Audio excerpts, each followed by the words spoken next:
So I thought I'd have a quick chat about the channel before we get into the main event. I suppose it is for anyone who feels they want to change, try something new, but feel they are too old or too young. I hope to inspire you to take that step. It's never too late or early, as they say. So today I want to take you back 8 months ago when me and my mate Steve went interrailing, or Eurorailing as it's also called, for the very first time. I suppose when someone mentions interrailing, these two responses could possibly be given. Interrailing? What the heck's that then? Interrailing? Isn't that for young folk? Bad. I'll now tell you what it's all about if I can. And no, it's not just for young folk, so ignore that sheep. So, interrailing. Well, it is basically the opportunity to travel around Europe with just one payment, save for the occasional reservation fee. More on that later. You can choose from various tickets depending on how long you wish to travel or how many travelling days you want. There are some great resources to help you on the Interrailing site, and also Interrailing for the older crowd on Facebook and the Man in Seat 61 website. That's pretty good as well.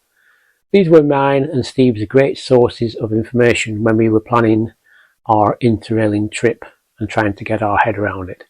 So, let's start off with the pass. So, here we are in the Interrail website. Scrolling down, you can see some of the most popular rail passes. If you go to passes at the top here though, and you go to global passes, it shows you all the passes that you can get. It defaults to youth here, and it's also in euros. But if you go to the top here, you can change it to pounds. So say you're just an adult and you fancy a 4-day pass, £241. So that's £241, and that's all your train journeys, etc., reservation fees here and there. And like I said, most of those are just a couple of euro really. It's only the Eurostar and also a lot of French trains which charge more money for reservations.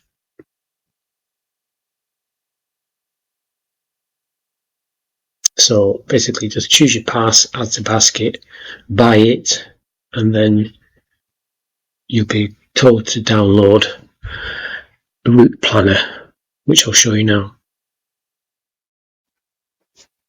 So, putting it very briefly here, you download the Rail Planner app from Apple or Google, then you select where you want to go to and where you want to go from, and you choose it, and then you add it to your trip.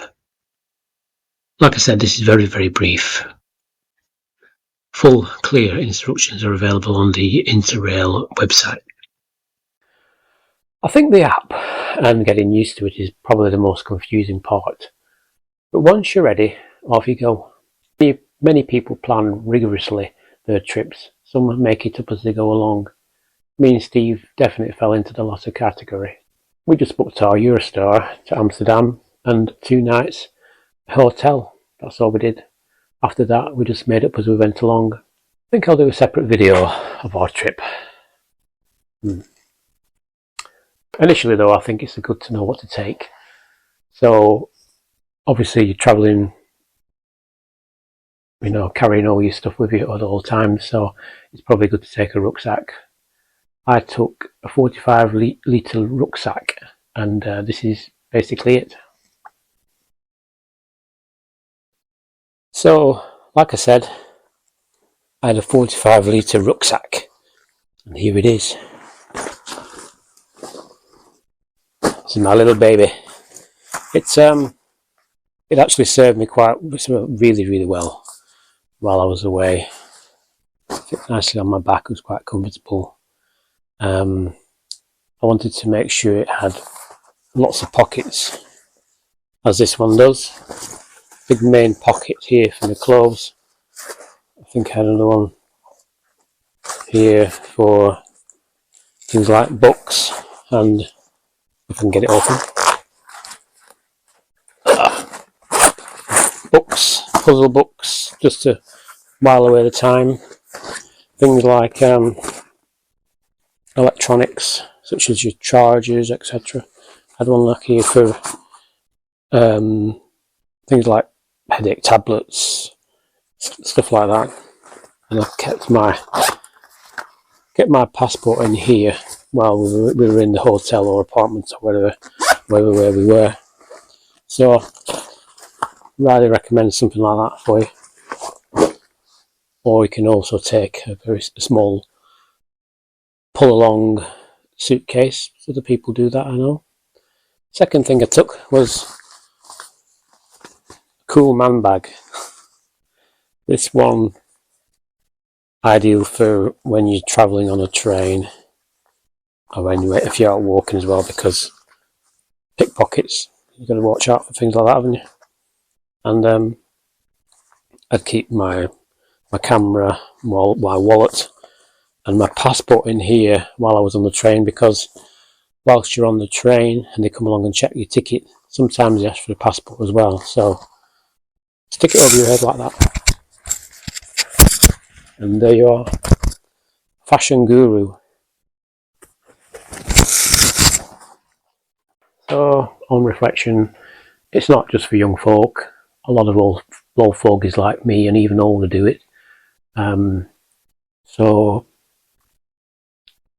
as another incentive, you can take beer and wine on the Eurostar, so you can just sit in comfort, having a little tipple as you watch the world go by.